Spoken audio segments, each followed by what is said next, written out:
all you slashaholics. Welcome to Slash Sisters. I am Slash Sister Jen. And I am Slash Sister Hallie, and we want to welcome you back to your channel for true horror movie reviews by true horror movie fans. Yes. If this is your first time here, well, I am sure as hell glad that you're here. But, what took you so long? And while you're here, go ahead and slash that subscribe button so you don't miss out on any of our videos, especially during this spooky season. Yeah, spooky season! Today we are going to dive back into the world of Michael Myers with Halloween 4, The Return of Michael Myers. And it is titled that because Halloween 3 was nothing to do with Michael Myers. Indeed. So, you know, they had to make sure that everybody knew Michael was coming back after the flop at the time of 3. Even though the posters and promotional material and everything like that used production stills from the Halloween, first movie. Halloween 2. Was it from Halloween 2? It Yeah. was from Halloween 2. So like on the cover, mask. that's not the mask that is actually in the movie. And what's even funnier too is on 5 it shows Jamie Lloyd in the clown costume that's only in this one. Yep. She's not in that at all in 5. No, she's in a princess costume. That's and so we'll get funny. to that one next time. So funny. So yeah, it's also the start of the Jamie Lloyd trilogy, or as many like to call it, I personally call it the Thorn trilogy, or the Cult of Thorn trilogy. Right. So, but this is also where we get the beautiful introduction to the wonderfully talented horror actress, Danielle Harris. She's amazing. Mm-hmm. Like, seriously, she was 11 or 10 when she recorded when they filmed the first one. I think she was 11 playing 7. Yeah. So, but like, either way, at 11 years old, to have that type of acting chops and be able to literally carry the entire movie. She's what carries the whole movie. Mm-hmm. That takes a lot for an 11-year-old. So, yeah. So remember, it's either you or some kid down the street. The choice is yours. Trick or fucking treat. Yeah, baby. Trick or fucking treat. Anyways, let's jump right in. We kick off our story on October 30th, 1988. Medics from Smith Grove Sanitarium arrive at Ridgemont Federal Sanitarium to transfer a patient. Yeah, that sanitarium is bonkers. Like, why are they just letting all these crazy people run around like that? Jesus ain't got nothing to do with this place. Where's the staff? Anyways. My biggest question with this is, because we know who this patient is. Yeah. Why the fuck are you transferring Michael Myers 10 years after the events of his homicidal spree? Back to Smith Grove, too. Yes. Like, why? Why? Anyways, they get their patient, which is Michael Myers, who has been comatose for the last 10 years since the explosion at Haddonfield Memorial that did not kill him and also did not kill Dr. Loomis. But his doctor, of all people, shot him 6 times. They actually tried not to reference it, but they knew they had to bridge that gap, which is why Loomis has got, like, prosthetics on his face to say that he got burned. The other thing is, for whatever reason, when they come to pick him up, he's literally covered head to toe in bandages. Like, it's been 10 years. You don't need to have bandages all over your body. That's bonkers. Yeah, you would think, right? Yeah. But I know that's just their way of hiding his face. But still, it makes no sense. While in the back of the ambulance, Michael overhears that he has a niece living in Haddonfield and suddenly is no longer catatonic. Yeah. And we get one of the dumbest fucking kills that they did in post-production reshoots to increase the gore factor of this film, where Michael places his thumb through the paramedic's forehead. He tries to crush that third eye real good, and he does. I mean, he pushes his thumb through right here, through the fucking skull, dude. and like, just bashes hard. dude's head against the back of the ambulance or whatever. But yeah, okay, that's fucking plausible. I mean, none of this is really plausible, but whatever. No. We then get to meet our sweet Jamie Lloyd, who, as we mentioned before, is played by Danielle Harris. And like I said, she really, really does carry this movie and the next movie as well. Part 5, for sure. Mm-hmm. And would have not necessarily carried 6, but she should have been in 6, definitely. She should have been. I think it would have changed the movie and made it so much better. But it is revealed through a shoebox that Jamie Lloyd has in her closet that she is actually the daughter of Laurie Strode, who died in a car crash, leaving Jamie an orphan.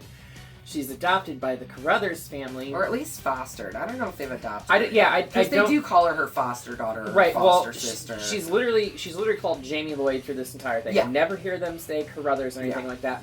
But in 5, they do call her Jamie Carruthers. Really? At least at one point in time they did. Huh. But besides losing her parents, you can tell immediately that she is haunted by the ghost of Michael. Yeah, she kind of has, like, visions of him. Sort of. Or maybe it is actually him, but I don't know how he disappears so fast. Especially in, like, the closet at their house. Like, so I chalk that I up. think she has visions. She definitely, by the second movie, has, like, a spiritual connection with him. Yeah, we'll get to that one. Yeah, we will. Next time. But her adopted sister, Rachel, ends up having to babysit because mom and dad want to go to a Halloween party. I don't blame them. But she has to babysit that night, and it ends up ruining her plans with Brady, her maybe boyfriend, like somebody she's working on. Right. Whatever. Jamie goes to school where she is tormented by the other kids, shouting about Jamie's an orphan! Jamie's an orphan! these kids are just fucking asshats. Yeah, absolutely Fucking brutal. ass. Like, they're, But- like, surrounding her. Jamie is an orphan! Jamie doesn't have parents! Like, what the fuck is wrong with you? You're okay! You're okay! To be fair, this is the 80s. Yeah, and bullying was a lot different. But where were the teachers? Why were people letting that happen? Bullying was different back then, but they were also allowed to get away with a lot more stuff. You know. I know. We grew up in the 80s. I mean, really. So this takes place in 88, and she's supposed to be 7, which would mean that I'm only a couple years older, or she's a couple years older than me then. Right, because I started kindergarten in 88. Okay. So yeah. I was 5 in 88. Yeah. I turned 6 in 88. So I started kindergarten in 88. Yeah. It's crazy. Crazy, y'all. Ultimately, Jamie decides that she does want to go trick-or-treating. Originally, she said she didn't want to go. I think she kind of has a little bit of a hold-up because of Halloween and trauma. Right. Well, I mean, irregardless of how much she actually knows of the events from 10 years prior, she knows that Laurie is her mom. She knows that Michael is her uncle, and it has a psychological effect on her that For sure. is just haunting. Yeah, for regardless. Sure. But yeah, so she decides she does want to go trick-or-treating. So after school, she and Rachel, her foster sister, or adoptive sister, either way. Whatever. They head to the store, actually, where Brady works, to get her a costume. And while they're there, Rachel goes over to talk to Brady, and they, like, make out in the middle of the store. Like, they're not just, like, kissing a little bit. It's some straight-up PDA nonsense. So, yeah, that happens. Yeah, but... Anyway, while Jamie is trying on costumes, she sees a vision of Michael, causing her to freak out, and I think she breaks a mirror, doesn't she? Yeah. And, Rachel rushes over to her to make sure she's okay. She doesn't have any cuts, but, I mean, that is kind of scary. Right, for sure. Meanwhile, Dr. Loomis is back on the chasing Michael train. Yeah, he finds out that they, 1, transferred him. They never even told him that they were transferring him back to Smith Grove. 2, that the ambulance was on the side of the road and everyone was dead. Flipped over on the side of the road, on fire. I mean, it was charred or whatever, so it caught fire and everything. Yeah. So, 4 people on the ambulance besides him. So, how? I've never seen an ambulance with 4 people in it, but 2 medics in the back and a passenger and a driver. That's a lot. I mean, I can understand Maybe having I can understand having the 4 because this is Michael Myers and he's a homicidal maniac. True. Even in a catatonic state, you don't want to take chances. No.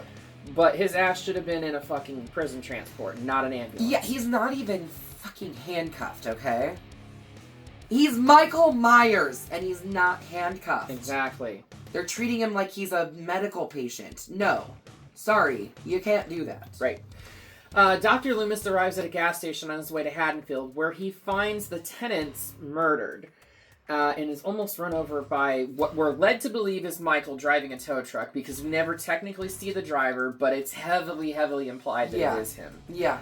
Which I find really funny because in part 1, he drives a car. In this, he drives a truck, which is probably stick shift. That big old truck like that is probably a manual truck. He was 8 when he was institutionalized? 6. How the fuck did he learn how to drive? He wasn't driving at 6. If he was in an institution from the age of 6 until he breaks out in 1978, how the fuck does he know how to drive? How does he know how to drive this truck? It don't make no sense. But anyways, carrying on the story. I mean, in our podcast episode that we, where we talk about convoluted timelines, a lot of this series doesn't make sense. Yeah, that's true. But in the process, Michael almost runs over Dr. Loomis to where he dives behind some barrels to avoid a massive explosion of the gas pumps, Loomis's car, and sets fire to the building, I believe. I will give you one thing for Halloween. They love their explosions and they do them well. Even if they don't make sense. Right, because 1 and 2 made absolutely no fucking sense. No. That's not how physics work. No, not at all. So, yeah. On his way out, though, he hits the gas station, blows the whole damn place up, and then Loomis ends up stranded because his car blew up, too, that he drove there in. He tries to hitchhike, and these twerpy kids pull over. They're like, yeah, come on, Grandpa, and then they drive off, which is super mean. But he ends up in a beat-up truck with a very strange priest, or preacher of some sort. Father Sayers, I believe is his name. Yep, I think you're right. Yeah. That night, as Rachel and Jamie are trick-or-treating, Michael breaks into Carruthers' house and kills the family dog. I do need to go back out and point that Father Sayers said that he's been tracking evil for the past 30 years. Yeah. Or whatever. Yeah. And has gotten close to capturing it, but has never been able to. And you can sense that Dr. Loomis is doing the same thing. Uh-huh. Yep. Which he definitely was. Right. Yeah. Loomis finally makes it to Haddonfield, and Warren goes straight to the sheriff's office. Asks for Sheriff Brackett. Asks for Sheriff Brackett, who's retired. And meets the new sheriff, Ben Meeker, and tells him that Michael has returned, which he doesn't want to hear that shit. He's like, shut the fuck up. He's been gone for a long time. I don't want to hear this shit. 6 bodies! Sheriff! That's what I've seen between here and Richmond! I tell you, Michael Myers is here, in this town!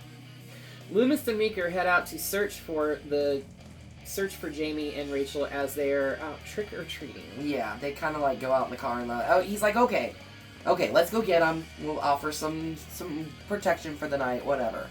So then we see Michael at a power station, and he picks up the electrical worker. His name was like Barry or Bucky or some shit, I don't remember, and literally throws him into a transformer, which cuts the power. So I was actually, as I tend to do when I'm doing research for these films, I read along the trivia on IMDb and everything when I'm watching these. This is the only one where Michael shows any kind of forethought to his maniacalness. He cuts the power to the town, he cuts the phones to the town, and he takes out every single fucking cop with the exception of Sheriff Meeker and one of his deputies. Yeah, that's true. That's very true. I will say, though, in part 2, he does go destroy all the cars in the parking lot of the hospital. He slashes the tires or whatever, or something to that effect. Yeah, so but this one is definitely major forethought. Yeah, it's major forethought. It's definitely more methodical in his planning stages, and we never see this again in any other incarnation of Michael. However, ever. there might be an explanation for that in the next couple of movies. As I just mentioned, he does proceed to kill most of the town's police force. He does leave Sheriff Meeker and one of the deputies that was not at the station. Because he goes to the station and just murks everybody. Yeah. Which is then later discovered by Loomis and Meeker, which forces them to issue a citywide curfew asking everyone to return to their homes. Yeah. And in the process... Son of a bitch, you just created a lynch mob. You haven't got a police force! It makes everybody freak out, causing them, like Hallie said, to form a lynch mob. They all got in their trucks and they're like, okay. Loomis literally looked at them and said, Michael Myers is back. And they were like, woohoo, let's go get him. You know, they were excited. Four men specifically load up with their guns, rifles, shotguns, pistols, whatever, and basically go on a manhunt for Michael Myers. And accidentally shoot and kill someone who was just, like, hanging out in the woods. Well, he was in the bushes by, like, it weird. looked like some type of pavilion or something in the center of town. Kind of weird. Why are you hiding in the bushes, dude? Right. Shit, Earl. It's Ted Hollister. Meeker and Loomis find Rachel and Jamie and take them to the sheriff's house where Brady is fucking the sheriff's daughter. Literally. I almost made myself a shirt for today. I just didn't have time for it because my tummy gave me some trouble this morning, so I didn't get a chance to. But I wanted to wear a shirt that said, "Cops do it by the books." Which is the t-shirt that Kelly's wearing. But yeah, so Brady, which is Rachel's kind of boyfriend. Well, like, I don't think they're official, but she had a date with him that night that she had to cancel. She had a scheduled date with him that night that she thought was going to take their relationship to the next level. Right. Which is why she was upset that she had to babysit Jamie in the first place. But yeah, they end up going into the sheriff's house and they barricade the house, and Loomis leaves to go and try to find Michael again. So I have to point out something here because the sheriff does hand Brady a shotgun. Yeah. Tells him, if I ever catch you doing anything with my daughter, you'll catch the business end of this shotgun. Well, yeah. I catch you grope my daughter. I'll use that shotgun on you. And tells them to go up into the attic and barricade themselves in. Yeah. They don't. No. They Just Brady goes up there. Brady does go up there. Mm-hmm. But Michael's already in the house. When Meeker leaves, and when he's, like, loading everybody up, Michael's up in the attic, like, ready to pounce on all these people. And literally, as soon as Meeker's gone, he's like, well, guess I'll kill the rest of these cops. And one of them, he literally, like, wraps a cord around his neck and throws him out a window and hangs him. Like, shit's bonkers. Mm-hmm. Absolutely bonkers. As we stated earlier, the lynch mob accidentally kills someone who they thought was Michael, so Meeker leaves to respond to that bullshit. Yeah. So now the house doesn't have a sheriff, and Michael kills Brady and Kelly and the deputy, and Rachel and Jamie are able to get out of the, and flee to the attic. They are able to get up to the attic, but then they end up on the roof to try and escape, which is... During this scene, the actress playing Rachel actually got her leg cut open by an exposed nail through the roof. Yeah, that's crazy. She was able to do, and I think it might actually be in the film because when she's sliding down, you hear her yell. Yeah. But she continued on like nothing happened. So, something else that I had read about, in the beginning when they're trick-or-treating and Jamie and Rachel get separated from each other, apparently they filmed that at 4 o'clock in the morning, yes. Which is illegal. Yep. And she was running, Danielle Harris was running around screaming. Door to door. And neighbors called the cops. Because they thought somebody was really hurt. Because they were filming at 4 o'clock in the morning. Anyways. So whilst out on the roof, Rachel lowers Jamie down to safety, but is attacked by Michael, falling to the ground and passing the fuck out. Yeah, she kind of knocks herself out. 2-story house. She's on the roof, so technically 3 stories up. Yeah, that could knock you out. I'm surprised it didn't fucking kill her is the point I'm making. Right. So as Michael chases after Jamie, she runs down the street and runs into Loomis, which... Just want to go home. No, you can't. I've just been there. That's the first place he looked for you. Is great. At least now she's got somebody to try and help protect her. You know, Loomis is batshit crazy. But they run to the school, and Michael finds them there and ends up tossing Dr. Loomis through a glass door, which is, I don't know, kind of hilarious. It's also interesting to Poor Loomis, he's been beat up so bad. It's also interesting to point out that the mask in this series changes drastically from movie to movie. Yes, it does. At one point... And the hair color even changes. I'm getting there. At one point during this scene, there is a blonde version of the Michael Myers mask. Yep. That looks absolutely nothing like the original. Yep, and there's at least like a point later in this exact same movie where his hair is almost black. Like, so dark that it's almost black. The masks in this series. Right. He chases Jamie through the school until she falls down a flight of stairs. Michael prepares to kill her when Rachel reappears and subdues him with a fire extinguisher. Yeah. Good old Rachel. Glad she's there. The lynch mob then arrives at the school and agrees to help the girls get out of Haddonfield, basically. But along the way, they meet a lone trooper who tells them about a substation up the road where they'll be safe. Supposedly. And this is where I have to suspend the greatest amount of reality, because this is not no fucking way. It's not physical. First of all, I own a fucking pickup truck. Yeah. Okay? I know what it's like to have something in the bed of your truck moving around. Mm-hmm. You feel it shaking the entire truck. Yeah. You would hear it specifically with what is about to happen. The tailgate falls. Yeah.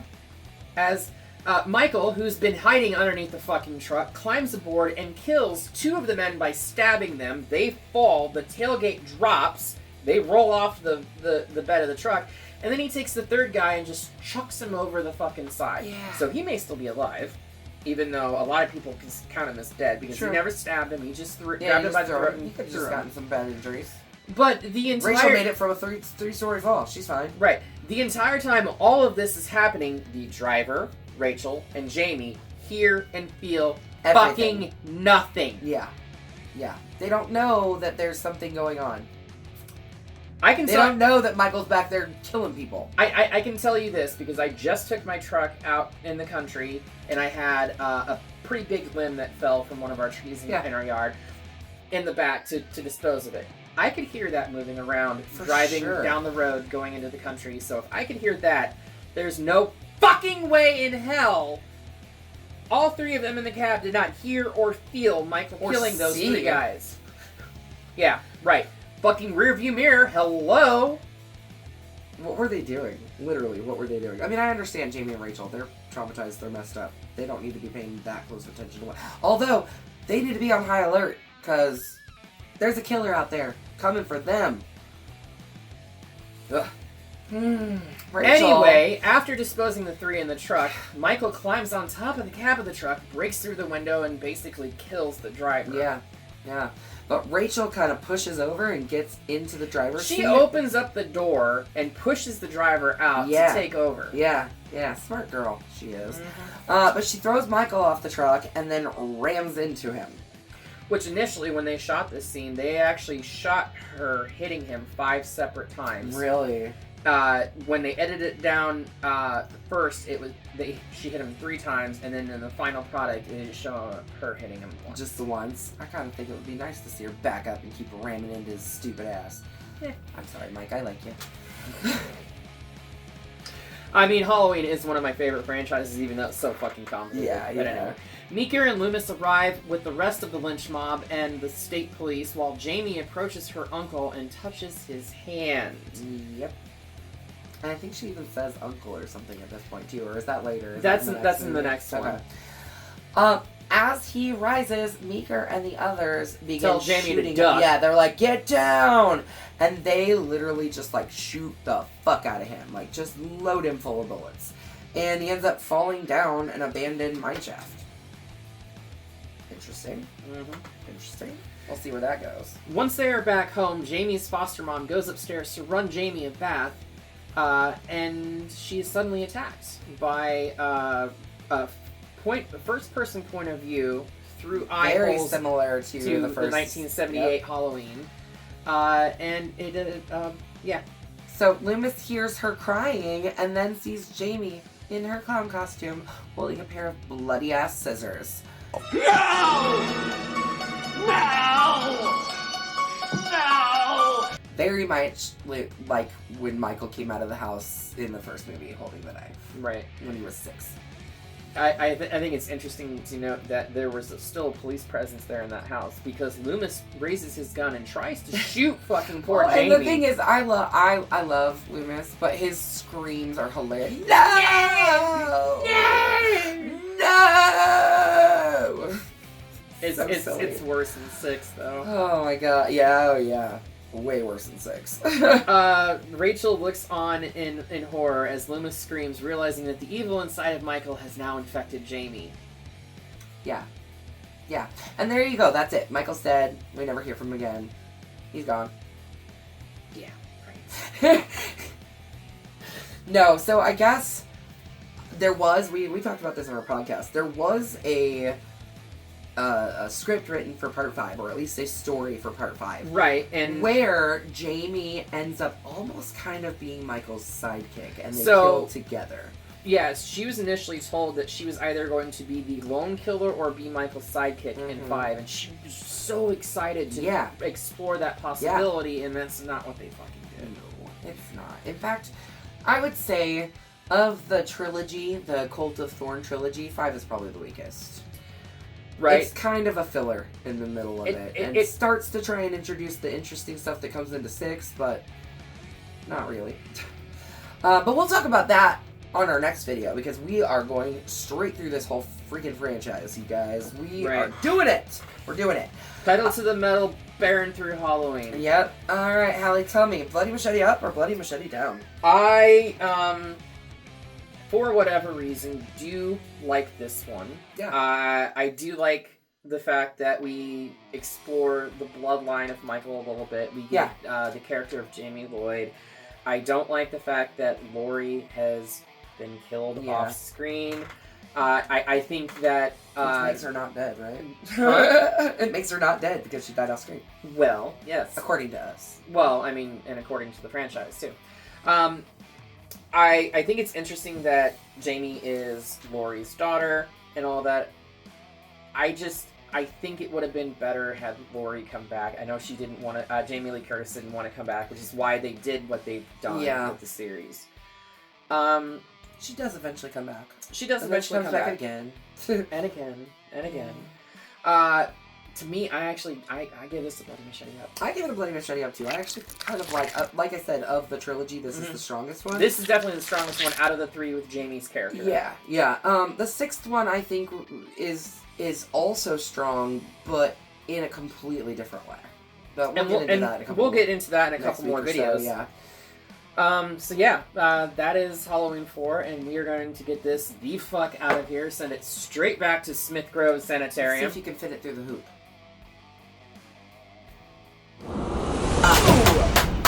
Very good, very good. I did not think that was I didn't think so either, but that was good. That was really good. Alright, sign me up for a frothing team. Yeah, right? Well, guys, until next time, we want to make sure you slash that subscribe button. Stab that like button so you can come back here and see us talk about Halloween 5. You know what's up next. The Revenge. The Revenge. Of Michael Myers. And one of the ugliest masks in the franchise. Not the worst, but it's up there.